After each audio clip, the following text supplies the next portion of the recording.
Good evening, folks. This is vk3sl. Welcome to our test missions on 160 and on UHF and also streaming online. Good evening, Steve. And hello to you, Frank. Evening, listeners. And evening indeed. Yeah, well, here we are, late in the evening. How's your evening been? Yes, very quiet, very quiet. I took it very quietly and recharged the batteries. Oh, that sounds good. Well, we'll have some interesting music tonight. I won't go very late, but we'll just go with the flow for about an hour or so. And one thing I meant to tell you, before we start, just by way of recent things. Sure. There was a lovely program last night on Channel 2 called, it was one of a series called 10 Pictures. Oh, okay. And their program's based on 10 different photographs of somebody's taken during someone's life. Yes. And building the story of their life around the photos. Okay, sure. It's a novel idea. Anyway, last night they had none other than the great Ella Fitzgerald. Oh, really? Wow, fantastic. And it is worth a watch. Oh, fabulous. Thank you for that. That is most excellent. I've just written it down and I will go and have a look on iView and dial that one up. I think that would be just most excellent. I'll watch it with Beatrice, I think. I won't go into a lot of detail, except that it is, I learned more about, there's a lot of her personally on it. Oh, right. Talking about herself, and she had an adopted son. Oh, goodness. And, she was married to Ray Brown for a few years. Yes. And talking a little bit about that, and you really come away with a feeling that you know her. Wow. That's tremendous. I did anyway, and Kathy felt the same. Yeah, excellent. Thank you. Well worth a watch. I really appreciate that, and I'm sure listeners will too. We do really enjoy Ella's music and feature it regularly on the program, and I'd be delighted to watch that. 10 Pictures is the name of the program. Yes, 10 Pictures. It was on at 8:30 last night. That was the last in the series. The only one I watched. I wasn't so interested in the others. Yes, of course. That's right. Kathy drew it to my attention. Yes, indeed. That's good to know. So that'll be there on the catch-up. Oh, yeah. So we'll definitely... I appreciate you mentioning that. That's fantastic. All right. Well, look, what we'll proceed with tonight is a sort of a small examination of the art of fugue. It's come about from in some insights into Donald Tovey's music. But I'll start off by just looking at some... just to show how diverse the art of fugue is, and I thought I'd feature Contrapuntus 1. That's the first of the 14 canons developments. So the work becomes more complex as it evolves, and it's just the first of them. And I thought I'd just sort of feature it in a number of guises, so in relief, so that we can sort of get a sense of how Bach's music is so profoundly universal that it can be enjoyed in such a multitude of different presentations. There's many recordings made of it. There are a staggering amount, and I've probably got half of them on the line. We actually have 4. Oh, do you really? I thought it was 2, but I've forgotten a couple. Oh, really? Oh, that's brilliant. Well, we may even have some of the ones that you've got there. So I've lined up quite a few, including one with recorders, wonderful. And one with Jordi Savall and fretwork and we've got fretwork. Yes, I thought you might. If I have a favourite, it's fretwork. Yes, it's very, very intimate. It just suits it, I think. It does. It really does.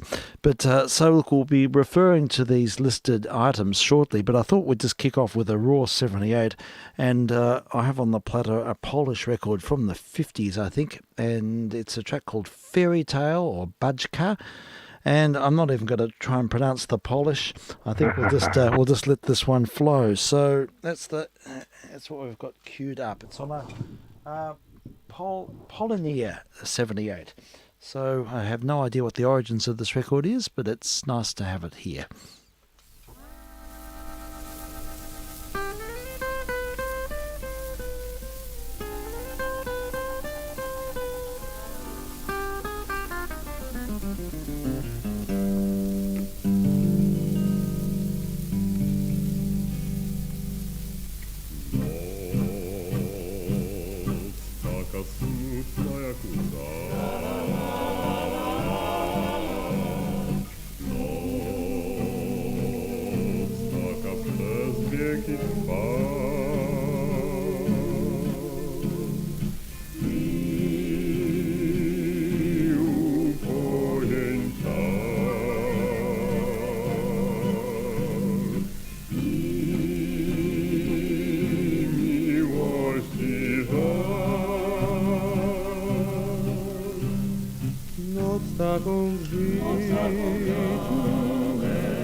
raz tylko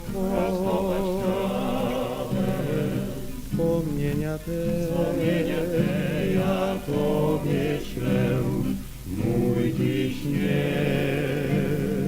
bajką byłaś dla mnie Ty. Nie wrócą nasze dawne sny.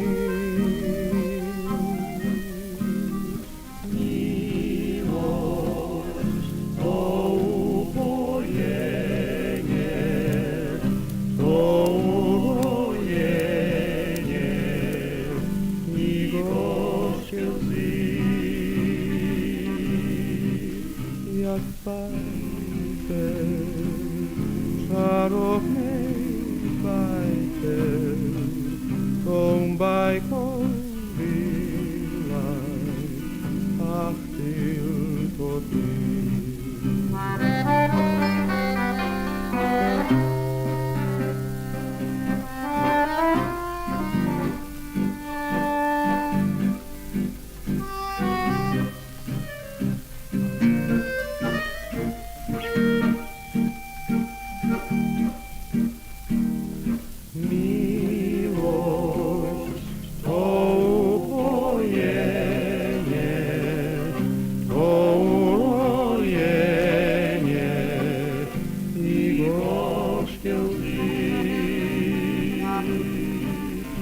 Jak bajce, czarownej bajce, tą bajką byłaś, ach tylko Ty, mój śnie.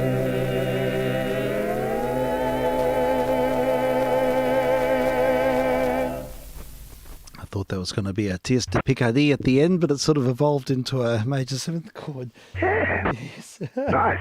Yes. Little surprise. Yes, it's great. I like that. It's very, very continental. Oh, yes. Yay. All right. Well, look, what we'll do now... Just before you, Yes. we have saying hello to the listener, but in particular to one listener who is Clint. Oh, great. Clint, I was talking to Clint a little while ago on his own missions, Sure. and he said he will come and listen, and he would be listening, I think, by now. Oh, tremendous. Okay. Well, greetings to you, Clint. I look forward to catching up. I don't know if I'm going to be around tomorrow morning for the session. I've got to do taxi missions tomorrow morning, but I look forward to having a chat with you, Clint, and it'll be nice to... hear about your latest. I know that he's got big missions now. He's got really big mitters, and it's all working. It's very all well. happening. It is. We get a big astronomical centre. Yeah. It's going to be enormous. Okay. Well, that's very exciting. Yeah. Well, it's good. Thank you for tuning in. Okay. All right. We'll start off. Not Karl Orff, but J.S. Bach. We'll hear the first counterpoint, or contrapunctus, from the Art of Fugue, a very late work. In fact, I think it's Bach's final composition. We're pretty sure it was. He died while writing it. Yes, that's right. The 14th variation is not complete. It I finishes. heard that he dictated the last bit to his son because he didn't have any sight. Yes, his sight had deteriorated to the point where he could no longer write music. And there's a I was going to say a legend. There is a story that he recovered his sight very briefly before he died. You know, interesting. I haven't heard that. Fascinating. And looked upon his family. Oh, gracious me. That's, who knows? Yeah, fascinating.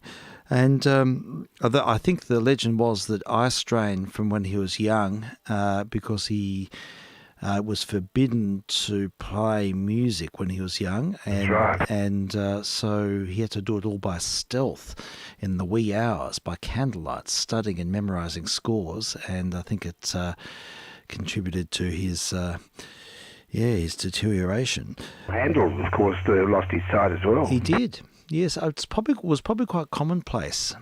Yeah, I wonder. I heard that the same surgeon operated on Handel and Bach Oh, really? with equal lack of success. Oh, gosh. In fact, made it worse. I'd hate to think of what they did. It doesn't bear conjuring, does it? It doesn't. It doesn't. It's a horrible thought. Yeah, well, this is sort of, it's a very intimate work of Bach's. No one really knows for whom he wrote it or what the circumstance was. It sort of almost presents as a technical exercise in monothematic writing. I think he wrote it for his own intellectual satisfaction. I think so. That's what a lot of people surmise, and for future sort of, it's like a development of ideas. It starts off in simple forms and then grows and becomes more and more complex as the work progresses. But I will concentrate on the very first today. I think it's the most accessible, and so this would be a nice place to start. And the very first recording of this goes back to 1935 or 36, and it's a non-commercial studio recording which only was discovered quite recently, and it features a musicologist called Richard Burling who lived in Los Angeles. In fact, he was a organist and performed all of Bach's works in Los Angeles and also all of Beethoven's works. Good on him. Yeah, he was quite a prominent figure, and although he did devote much of his time to research as well. But I don't think there are many other recordings of Richard Burling, but here he's performing with one of his students, a guy called Wesley Kuhnel, and it's a 2-piano version of the Art of Fugue recorded in the 30s. So, yeah, look, it's beautiful. I listened to this today, this evening, just had a bit of a check-in, and I have to say it's just got beautiful, transparent textures, lovely, it's gentle accenting. Yeah. It never breaks. It's in that old world playing where there's a beautiful sense of line. Oh, I know. And the beautiful. It needs that, doesn't it? It does. I think so. I listen for that in music, and poised voicing. It's just beautiful. So yeah, we'll have a listen to this. We'll just go with the first Contrapunctus, and that is for about 3 minutes or thereabouts. So let's hear this fascinating historical anecdote.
expansive rendition for the first contrapunctus from the Art of Fugue.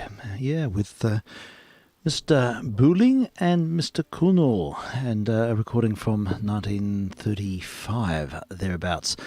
Yes, it was a magnificent rendition. I just love that sort of playing. I love music that has the dialogues, that tells a story. There's the interplay between all the lines, and they all have their own characteristic, and it's that marvellous sense of emerging qualities. That's a real conversation, isn't it? It is. This is why I enjoyed that era so much.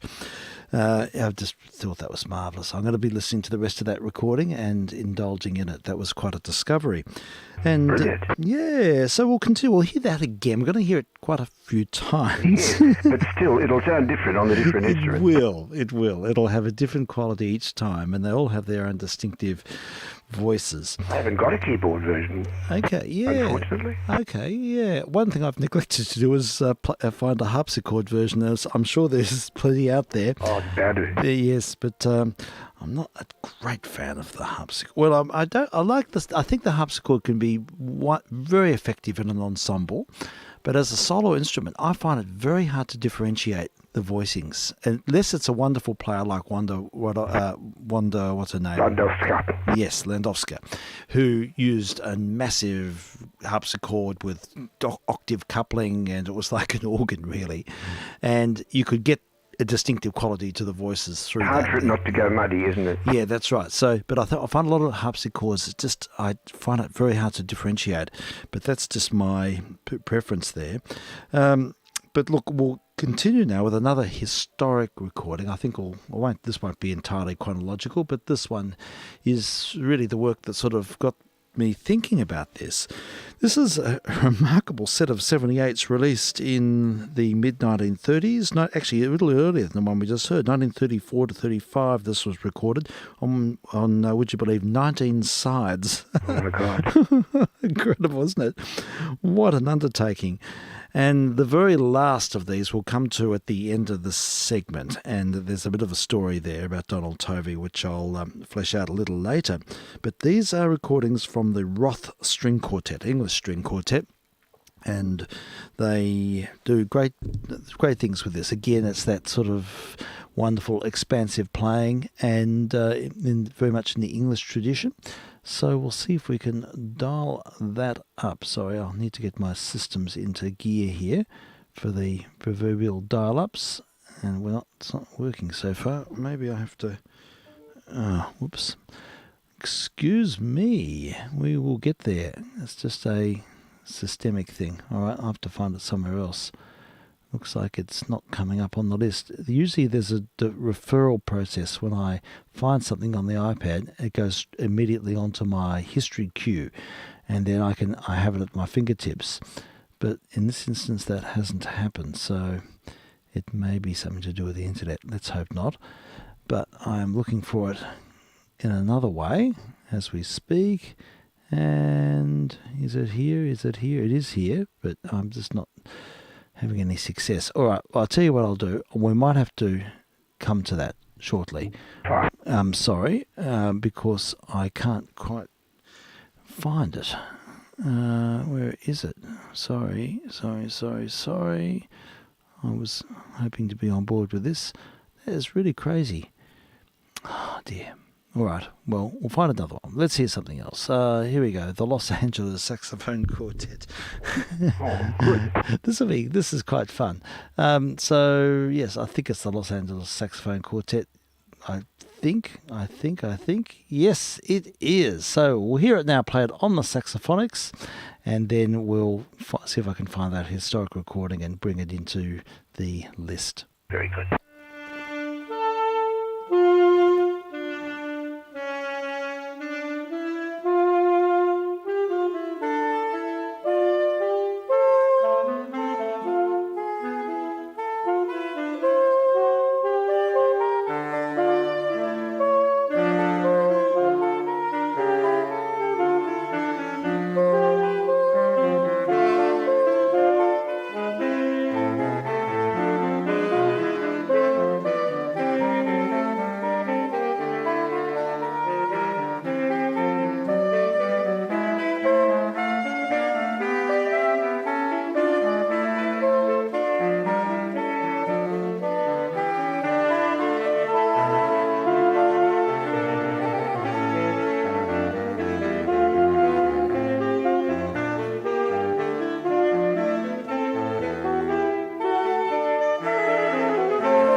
Oh, I really enjoyed that reedy quality. Oh, it's nice, isn't it? It is. It's it's got a lovely sort of texture. I quite like the texture, the sound of saxophones in combination. They sort of the harmonics sort of react to each other, I think. Do very well. They make a different sound.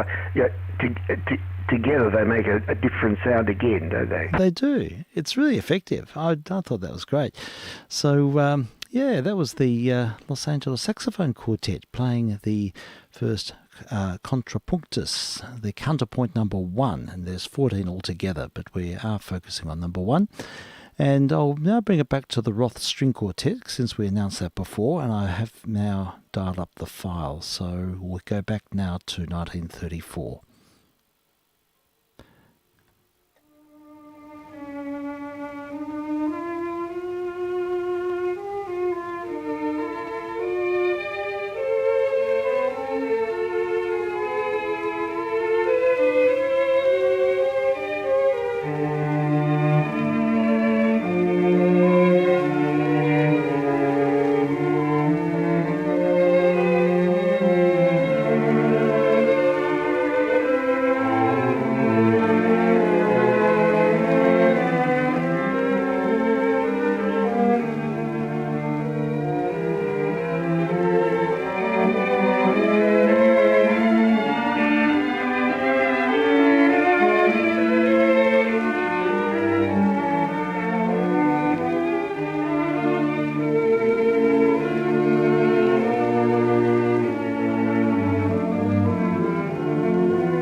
Yes, I find something very comforting, very cosy about the sound of quartets. I'm used to that sound. We have the Emerson Quartet. Oh, do you? I had that on the list here as well, and they do play it in a similar way with a lovely sustained quality to it. Very similar, yeah. And I love the way when the strings voices just have this beautiful amalgam of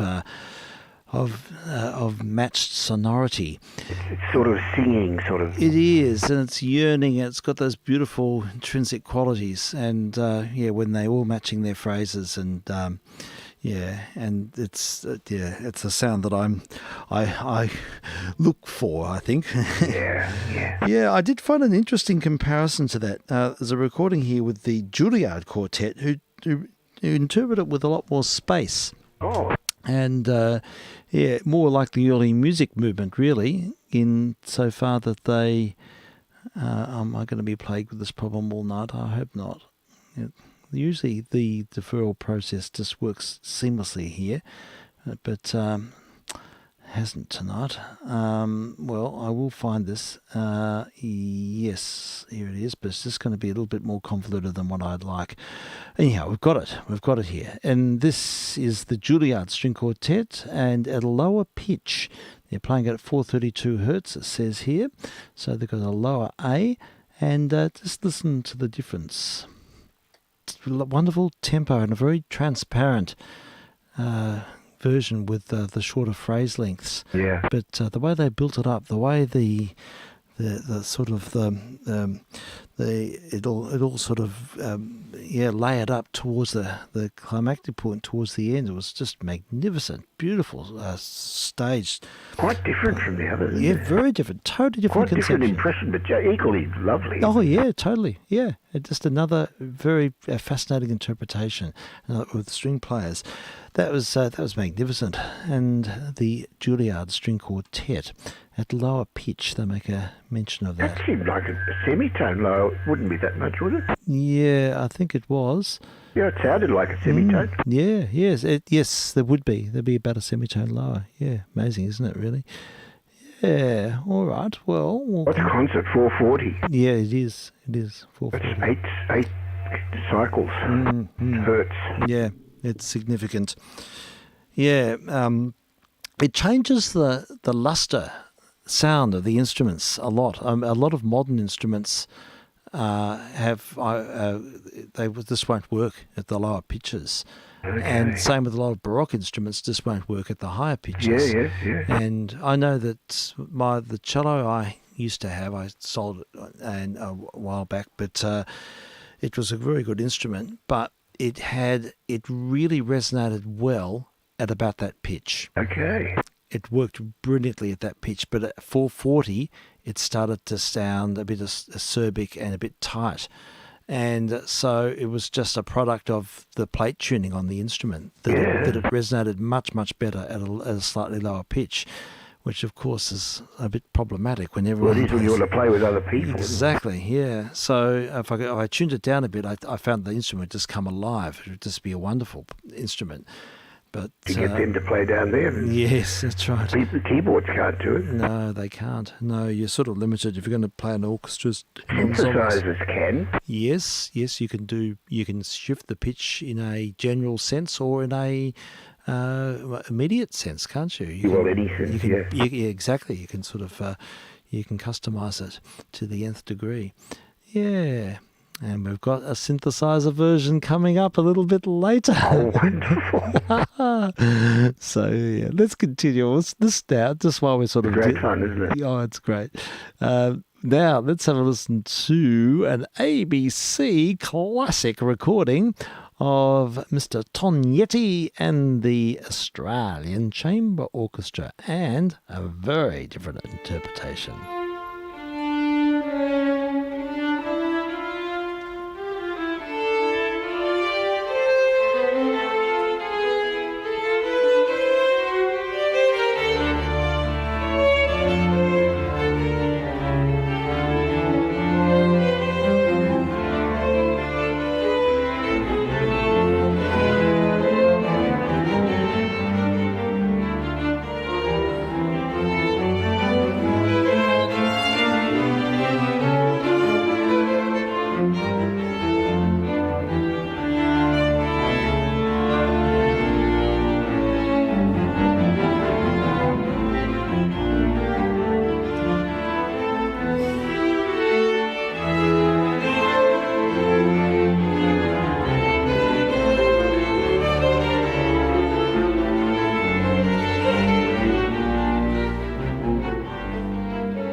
colours you get from a string orchestra, and that orchestra in particular.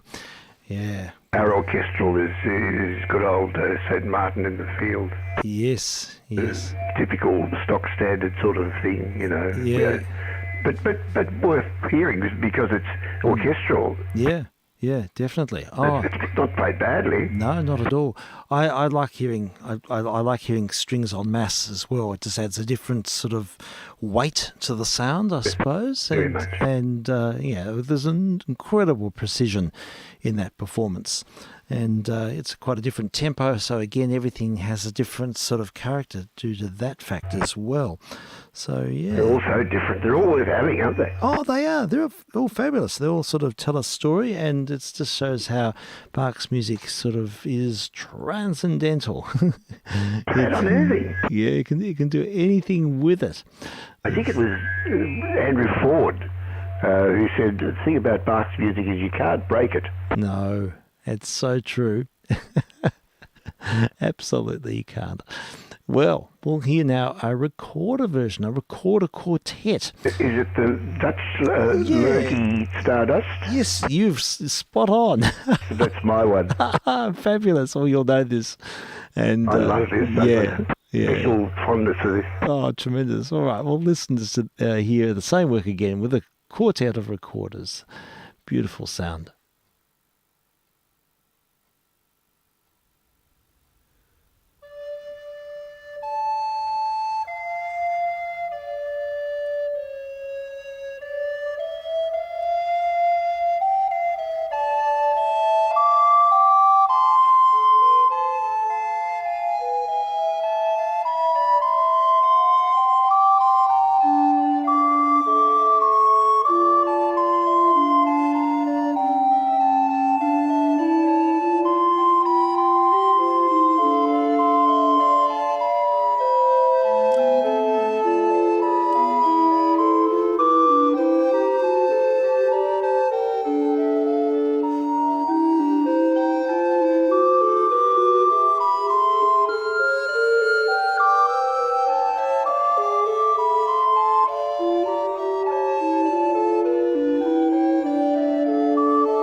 Oh, Frank, I found that utterly beguiling. It was just extraordinary. Yes, Magic, isn't it? It is. The sound of recorders, that wonderful way they have that open sound when they expand, when they Breathing, isn't it? Yeah, it does. It does.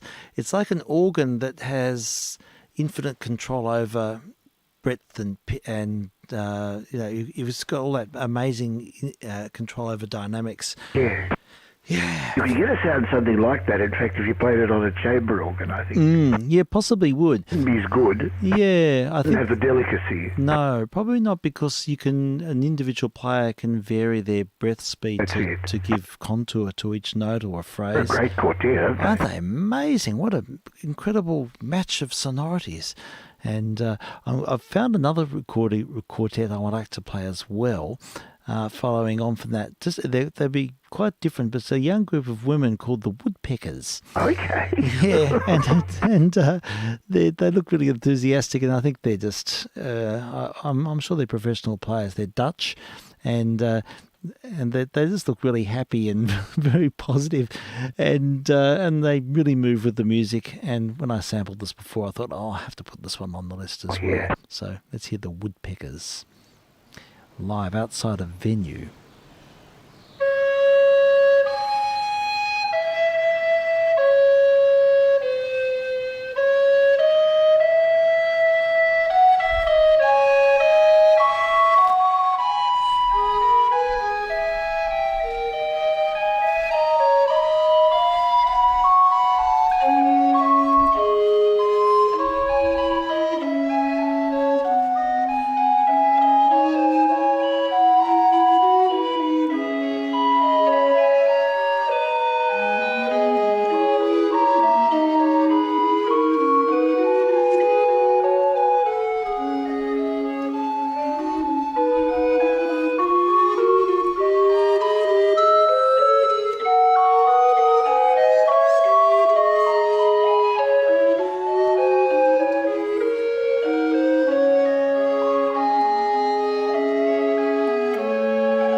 Yes, the woodpeckers. Oh, lovely. Weren't they great? Oh. Yes, it's just they're all slapping hands. Just a young group of, women. They've got a website and or a YouTube presence, and encourage people to look them up. They're doing good things. And I love the articulation with the recorders too, how you can get that like an organ stop sound. Right, again. Yes. It's, very affecting. Now, we'll find another, and I did have a harpsichord here on the list. I didn't realise, but there is one. And I'd like to, it's a lute harpsichord. So it's Never with the heard lute. it on a harpsichord. Yeah, it's with a lute stop. So Oh, yeah. I find it easy to hear with the lute stop rather than the open resonance.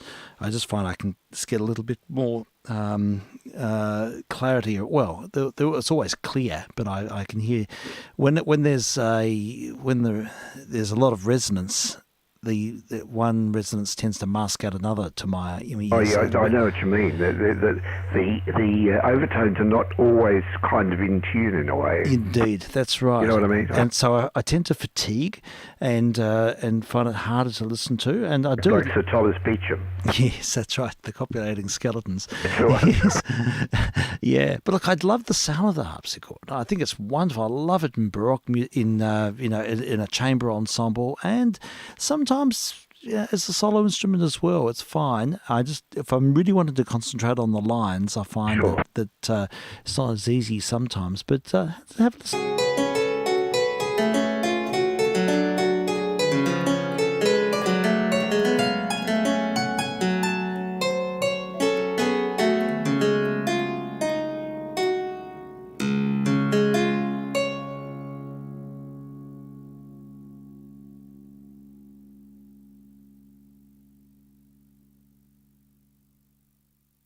And we heard the lute harpsichord playing the Conctopunctus number 1 from the Outer Fugue. Very different sound, isn't it, with Very the mute different on? indeed. What did you think of his using that rubato? Yes, I thought that was great. I don't mind it. I don't mind it. You've got to be careful with it, though. You do, I know. It can sometimes sort of distract from the message or the... it can sort of... almost come to a screaming halt. I have to say it threw me off a little bit following the intricacies of the fugue. Yeah, I know what you mean. Yeah, it's sort of, after hearing all of these very through performed performances, it was almost like an improvisatory aspect to it. Yeah. But sometimes I just don't listen to the fugue aspect, and I just let myself go and just listen to it as a piece of music washing over me, you know. Yes, I found it more, that was the way I related to that more. Yeah. Because the nature of the harpsichord is that you can't really phrase. You can't phrase. No. He was deliberately avoiding playing notes together too, wasn't he? Yes, he was. And I think that's the thing, by slightly differentiating and by creating broken chords and using timing, variations of timing is really your own expressive device. I guess that's it. Yeah, because you can't do anything else. So I often wonder what Bach would have thought if he had a proper piano at his disposal. Yeah, he would have loved it. I'm sure he would have. Yeah, but I found that fascinating. But yes, I listened to it with very different ears. Took me a little while to get used to it, I'd have to say. Yeah, totally. I understand. Yeah. We'll hear another. This one, if I can find it on the list here. It's all this system of triaging recordings is not working that well tonight, but okay. We're okay. We're right. I just might have to just. Yeah, just what you do. This is VK3JR in contact with vk3sl. Yes. I'm on 2 meters FM. That's it. And we're testing, of course. That's the name of the game. Yeah. Test missions on 160 and on UHF. And I should mention that there also is a streaming service online. So if you go to my call sign on YouTube, there it is. It's all there, happening live. Okay. Well, here is the fretwork, Julie Seville. This and the recorder one are my two favourites. Yeah, sure. Yeah, I can understand. And we'll just let this go. It just needs no introduction.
It's a fretwork concert of viols. Yes.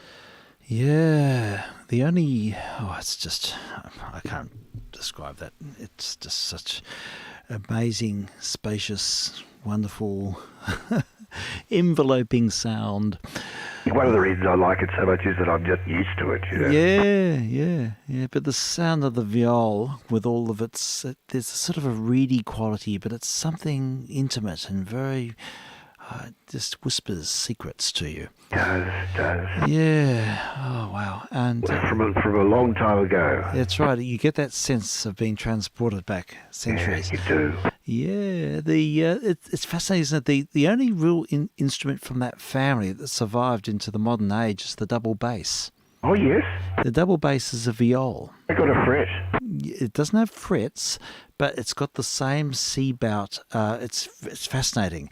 The violin family is basically exactly the same design since the 15th century, really. Has not changed at all in its basic geometry. I mean, there are subtle changes in neck angles and with and bridges and so on. Sure. But the C-bout on the side and the shoulder and the bottom of the instrument and the curvature of the back and the belly and the scroll, essentially the same.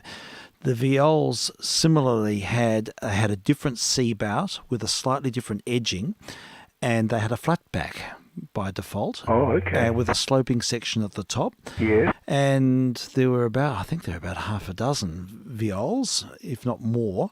And the instruments, the family more or less fell into obscurity round about the time of Bach. And but the bass viol is what survived into the modern age. So the modern double bass is got the same geometry, albeit larger, Of course, as the viol, the traditional viol. So the C-bout on the side it's got a different profiling. It's got a flat back. The belly's curved. It's got F holes, similar, and that's the sound.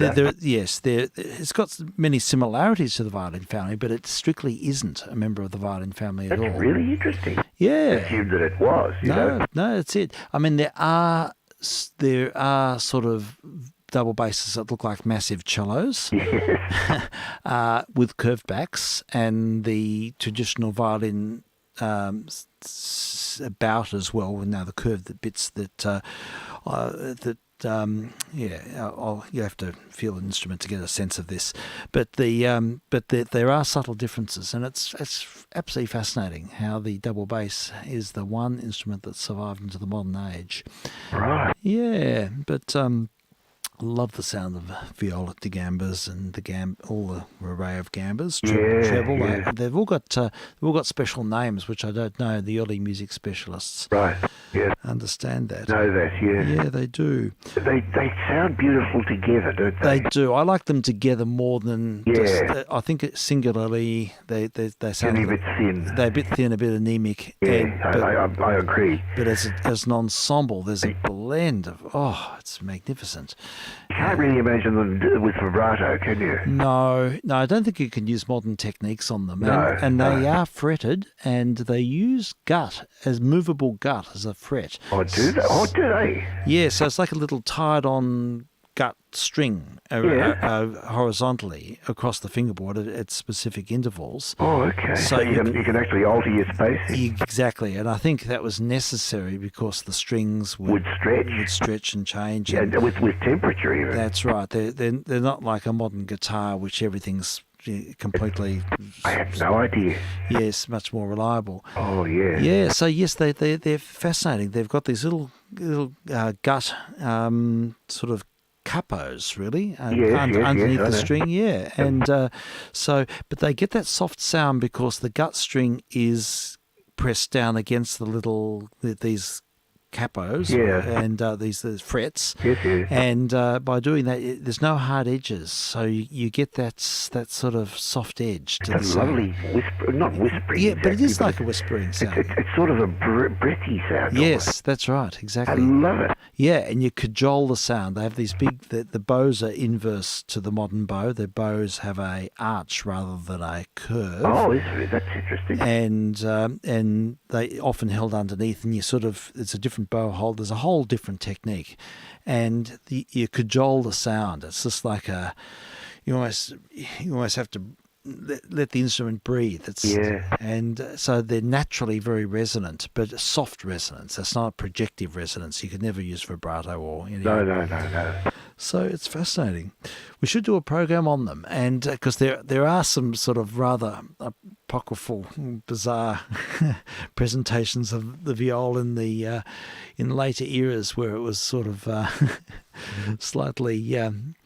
Won't say possibly misused. Yeah. But and how it could be. Yeah. People not knowing what they're doing quite. Yeah, well, I mean, it can be played like a modern cello as well. Yeah. And it's got a much more strident sound in that instance. I won't say misuse, it's just a different presentation. Of course.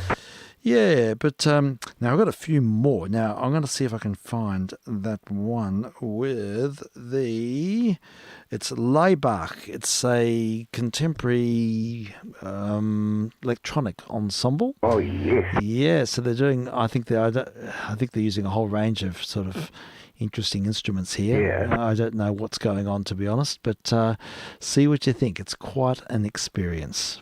To the ether, that was Laibach Kunst der Fuge, and yes, in concert. I think our Mr. Kavaracek would approve of that. I certainly would, and I do too. Yeah, I think it's great. It's different and it's distinctive, isn't it? experimental. Yeah, totally. But why not? Oh yeah. And I love that breathy entry at the start with all that distortion. I mean, that's there. I mean, it's amazing. I thought there was something wrong with the equipment when I first played that. And then it certainly grabs your attention, doesn't it? It does. It's just sort of very approximate, and suddenly it comes out. That's great. It's fabulous, isn't it? Excellent. There are a few electronic versions out there, so we can look out for another. Let's see what else there is for another missions. I wonder if anyone like Tamisa or Wendy Carlos has done it. I was wondering, I looked them up and I couldn't see any reference there, but you never know, it may be something. I wish I would if Tomita had done it. Oh, Tomita, the Japanese. Do you remember Iso Tomita? Yes. I think he's the best. Yeah, I remember you mentioning that, and I'd like to, it'd be great if you could come up with a full program, because I didn't know anything about Tomita and just sort of went on, into it without any knowledge, and I'd much rather revisit the theme and have you sort of share your faves. Yeah, all right. Well, Fade Dumont introduced me to Tomita. Yeah. He lent me one of the recordings. Terrific. All right. Well, look, can we put that one on the list there? And, I'll get out my records. I don't know much about him. All I know is that I think he makes the most expressive use in terms of producing music that's for enjoyable music of anyone that I know. Sure. Yeah. I remember when we did do the feature on Tomita. This is a long time ago. It's when we first started doing missions, early days. And I remember there was also an orchestral work that Tomita had written for a film score. Oh, really? And it was just outstanding. It was so well written, so well crafted. Wow. And it was sort of... It sort of legitimized everything in a way, because he just had crafted that so well. He had such deep knowledge of scoring, and then there was electronic music, which I think just matched that in its expressive qualities. He's extraordinarily sensitive. Yeah. I mean, to tonality. I agree. So it'd be great to hear some of your personal faves and come back to Tomita's music, because that would be a really worthwhile program. Okay, so thank you. Good. Please do. Okay, well, I'll just play a couple more. Because look at the time. We're on a roll here. I know I'm on a roll. I'm going to have to suspend the pro. I'll play a couple more, and then we'll have to wind up, because I was going to do a double barrel program and play. I had a whole heap of Donald Toby lined up to play, but I'll have to save most of it for next week. I'll play one at the end, but we'll save most of the Donald Tovey for next time. Good. But here we go. I've got to play this. And I'm not the greatest fan of Glenn Gould's playing, but but I am going to play it because he was a Bach fanatic, and he played with incredible clarity, and he played the piano like it was a harpsichord, but it's so incisive, and his tempos are incredible, and there are some very endearing, fascinating qualities about Glenn Gould. It's very affected, but very good for following counterpoint. Yes, it is, totally. With lines in counterpoint. Definitely. Yes, I agree with you, and this is no exception. A live performance. And complete with his vocalizations to offset the piano playing. I mean, I've never heard such remarkable graduations of staccato in my life. He just throws it in, doesn't he? Yeah. Out of the blue. I took me by surprise. Yes, it was interesting to hear that. And quite why I couldn't follow why he would do that. Yeah, he's got his own logic, and he's a bit. I mean, he's mad, but I think that's also a good thing, and because he's conducting himself and he's humming and he's completely involved in this Bach world. He's right in the middle of it all, too. Yes, and I have to say, in the first part, I heard more there than I've heard with other Glenn Gould recordings. It's just a bit easier to follow it. Yes, it was, and the voicings, although they all played detached. I mean, detached playing is his hallmark. Yeah. He doesn't ever use the traditional legato, ever. No, he's got his own way of doing that. Yes, everything is sort of very digitally separated, and it's it all measured. Seems really exaggerated, doesn't Exactly, yes. But the voicings were nevertheless apparent, and you could hear the distinctive voices quite clearly. And I found that easier. I think we were saying that before you played it. That's one good thing about him. Yes, definitely. There's no doubt about that. And but I also heard colour in the sound of the voicings more than I would usually hear. Usually everything's just, he plays the piano like a harpsichord. Yeah, very mechanical. Yeah, in a sense, but in another sense, in a deeper way, it's not necessarily so. So I mean, that was a good challenge. I'm pleased I heard that, and it's endeared me a little bit more towards him. And I didn't mind the slow tempo. Yeah, I love the slow tempo. I thought that was great. The music just breathed. Yeah. And he was in the pauses. He was conducting himself, doing these sort of funny mannerisms with his hands. And sort of, it's quite bizarre to watch. He's in a world of his own, isn't he? Totally in the world of his own. He's just completely, immersed. He's very much on the spectrum. Very much. Absolutely. He used to have to put his arms in hot water for 20 minutes before he played, yes. Yeah. And I think he's a tormented individual. Yeah, very sad. Yeah. And in a way, but I don't know. Yes, he's an interesting one. I don't usually relate to his playing terribly, but look, I'm happy to have played that. I thought we'd sort of contrast it with the last of the last example of this, Contrapunctus number 1 from the Art of Fugue. And I thought I'd feature a pianist who's sort of hitting the world by storm at the moment, sort of youngish guy, he's in his early 30s, a guy called Daniel Trivanov. Yeah, he's big, the big cheese at the moment. He's getting a lot of big gigs, and he's just recorded this for Deutsche Grammophon. So I thought, well, if it's, I'd like to have a listen, see what he does with it. So we'll hear this now. Daniel Trivanov and his take on Contrapunctus number 1. I might just go back to the very start so we can hear it properly. Yeah. Oh, sorry, I'll do that again. That's all right.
all driven off there, live in concert, and his take, it just flowed beautifully. Beautiful flowing Bach, wasn't it? Yes, it was. Absolutely. Well, that was quite a journey, and we barely scratched the surface. He's done 1 out of the 14. Exactly. There's a long way to go. Oh. So we'll have to feature more and find other interesting recordings. If anyone wants to send us some or knows of any other interpretations of this they'd like to hear, I'm very happy to pick it up again, hear more in a future missions. It'd be great to revisit this work. It's magical. And I thought I'd finish with, well, this was going to be the segue into another sort of segment tonight, but I'll have to wind it at this point. Yeah. And we'll come back and hear the music of Donald Tovey maybe next week. Excellent. Yeah, and so before just queuing this one up, I'll just remind people that should be around tomorrow. Yeah, the intent is to be around, unless I have to pick up Olivia from somewhere, but I think it's all okay. So that's the plan. Tomorrow and Sunday we'll be around for afternoon missions, so we'll, continue to mine the archive. Yes, yes, I should be right too. Great, tremendous. That'll be good. Yeah, so this is, we'll just wind up then with this performance. This is really fascinating, and this is where it all started, actually, is this performance has sort of turned up. It's been around for a very long time, but it was not in my radar at all. It's a recording going back to 1934, and it features the English musicologist Donald Tovey, also a composer. He wrote a lot of music, and his music is, I find, absolutely fascinating. He wrote a lot of cello music, actually. Really? Yeah, and he wrote music for all combinations, heaps of chamber music, and he's sort of famous for his essays on music. He wrote hundreds of essays. They're sort of bound in volumes about all the major works, and they're sort of definitive. Whenever I had to write essays at university, I used to refer to these documents because they were just incredibly detailed analysis. But he also he was great because he did the depth, but also made his musings accessible as well. So at some point it'd be great to just read some of them. They're beautifully written. He had an excellent command of the English language and an amazing knowledge of music. Yeah. And he was a virtuoso pianist. He was born in the 1870s, and he wrote a magnificent piano concerto, huge work. Really? Yeah, and just it's a wonderful story. But we'll hear it all next week probably. But we'll play this because he finished the last fugue in The Art of Fugue, as we've discussed, was not completed by Bach. He died before it could be completed. Yeah. And various people have tried to complete it and have to sort of put their hand to it as a sort of a form of respect, really. Including Donald Tovey, and I think he did remarkably well. It's not necessarily all in exactly the style of Bach, but it's fascinating in its complexity, and it's academically remarkable. Can you tell where he takes over? You sort of can, well, I thought I could this morning when I listened to it, but I don't know if I will on the second listening. Right. But I'll play this as our write-out today. We'll hear this, and then, we'll let the listener decide to see if they can find the spot. But it is online if anyone is interested. It's the filler record for the Roth Quartet. So we played the Roth Quartet earlier on, that English quartet, and they had 19 sides of gramophone records, and the 20th side was this performance of Donald Tovey playing. Oh, excellent. Yeah, so not that long before Mr. Tovey died, but he's playing with great authority, and it's just really significant because, the other thing about him is he did the definitive edition of the 48 Preludes and Fugues, which is still played today by a lot of people. He was he edited a lot of music, including all of the Beethoven piano sonatas and much of Bach's music. He had his own anthology. I think it's sort of been passed by Urtext and others things today, but for a very long time, and it's all still in print, is his own editions of the Bach's 48 Preludes and Fugues. So Yeah, look, he was a great musician. All right, so what we'll do is I'll just cue it up. I'm hoping system. I'll have to go and find it. I'll dig deep, getting the shovel out, going down the list, and because we've played a lot of music tonight. Yeah. And it'll be here because I know I listened to it earlier, and there it is. Well done. So we'll wind with this. Thanks so much, Frank. Thank you. Always good fun. Yeah, it's been really particularly enjoyable tonight. Yeah, I really enjoyed it too, and I hope you did, listeners. Yes. We do. We hope so, and we look forward to your company tomorrow afternoon and on Sunday as well. Indeed. Have a great day. All the best. You too, Steve. All the best. VK3sl to your listeners. And vk3sl saying cheerio.